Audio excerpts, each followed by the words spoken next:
So, Australia voted yes on the marriage equality plebiscite. I just wanted to give my little quick feedback on my interpretation and reaction. For a start, I was surprised by the stats. 61% of people voted yes, 40 or 39-ish percent voted no, and of a total of all the people that could vote, 80% chose to vote. So obviously it stirred a massive heartstrings in Australia. What does it mean for the country as a whole? Well, in the short term, nothing much is going to change because they have to wait to change the laws. This was only a vote of opinion, not a referendum change, so nothing will actually happen right now. What I predict is that a bunch of politicians will side on either side. Mostly will say, oh, well, Australian politics or the Australian public want a yes vote and want this change, and they'll probably go down that path. And to me, it seems fairly obvious. It's like any social change or civil rights movement, it's going to happen. We're going to become a more liberal and more inclusive society. The interesting part is that there was quite a significant minority, 40%-ish, that's about 4.5 million people. So 4.5 million Australians voted no. And there's obviously a bunch of different reasons for that. The main few that I heard was, number one, they've got a religious background and they believe that marriage should be between a man and a woman based on religion. And, just to say that that's outdated sounds, a bit understated. They're following a belief system that was created 2,000 years ago, and they're choosing to follow that part, but they're not following the other parts. And, I like to bring up the fact that they're wearing, clothes of two different threads, that if they look in their same Bible, just as it might be against the Bible to have gay marriage, it's also against the Bible to wear clothing of two different threads. So they sort of pick and choose based on their own ethics. It's almost like, well, my God believes what I believe and my God doesn't believe what I don't believe.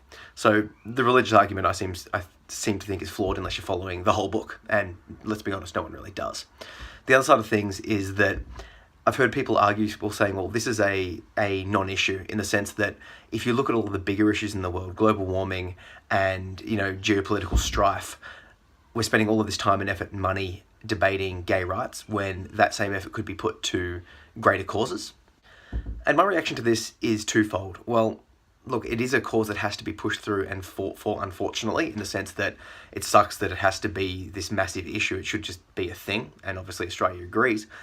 But I do sort of agree that as a race, we need to focus on the big things, the things that could be, pose an existential problem.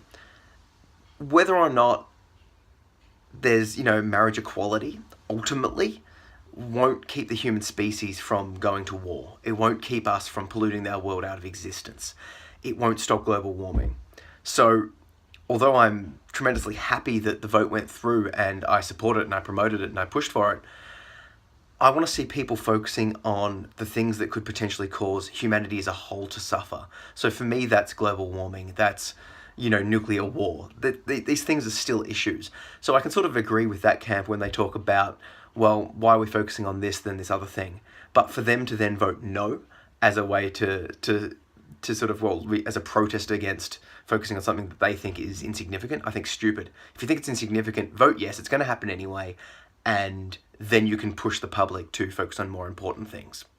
Finally, I just wanted to address something that I see a parallel for what I'm pushing for in the LGBTQ community, and that's ending stigma.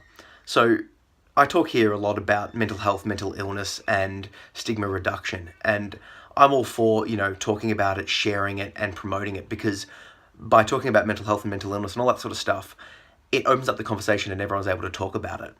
And for me, seeing this massive push and, sort of Australia-wide discussion and debate about marriage equality and, LGBT rights is very, very positive, because it suggests that as a country and as a race, I suppose, because it's happening around the world, we're more open to talking about our inner worlds. And, I was thinking, for people that are not or don't have the similar sexuality to the majority of people, they're going to be facing this constant inner battle with themselves to try and either fit in or stand up and fight for their own rights and fight for themselves and who they are. And I see a big crossover between that and mental health. People that have mental health, you don't see it. You don't see someone walking around with a sign over their head saying, I've got a mental health concern. In a similar way, you don't see someone with a sign over their head saying, well, I'm part of the LGBT community. Some people do. Some people do that for both parties. But in general, people like to keep it to themselves. So I really appreciate that this has started a debate and a discussion, and it's opened up people to talk. And I would like to push for a mental health reforms and allow people to be open and honest and discuss the things that are going on in their head, as well as the things that have happened to them in their past. You know, we've all got hang-ups from the past, but people that have gone through, you know, physical, emotional, or sexual abuse and neglect struggle to share and talk about their stories. I want to help to make that change, and I can very much see that direct correlation between the marriage equality vote and going down that same push. So let's keep the conversation going. Let's talk, and let's share what's happening for us and not just go along with status quo. If you like what I'm doing here, I very strongly encourage you to like, share, and subscribe. It helps me to know that you're there and listening. Comment below on your opinion as well. And also tag people, or, you know, get the conversation started. I've got a blog, a podcast on my website at zachary-phillips.com that I invite you to check out, as well as a bunch of videos wherever you're seeing this, on Facebook, Instagram, and Twitter and YouTube, as well as on Pinterest at Zach P. Phillips. Thanks.